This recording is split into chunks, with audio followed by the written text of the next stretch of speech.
Гледам клип. Група момичета унижават момиче. Скубат я, ритат я, карат я да целува обувки. Това не е детска игра. Това е гнус, срам и доказателство, че някой родител е проспал най-важното. Да научи детето си да е човек. Родители, вие сте виновни. Не е улицата, не е училището, не са социалните мрежи, вие.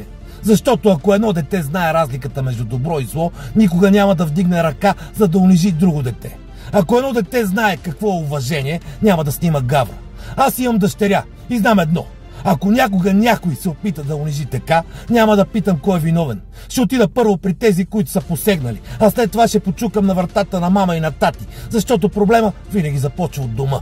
Аз уча моето дете да е добро, да подава ръка, а не крак, да уважава, а не да унижава. Но ако вашите деца растат като хищници, тогава не ме тествайте дали ще остава моето дете да бъде жертва. Истината е проста. Децата са огледало на родителите. Ако виждаме злоба, арогантност и унижение, значи от дома ви липсват ценности. Не чакайте училището да научи на човещина децата ви, ако вие не сте ги научили на любов и уважение. И помнете, когато децата ви унижават други деца, те всъщност подписват с вашето име.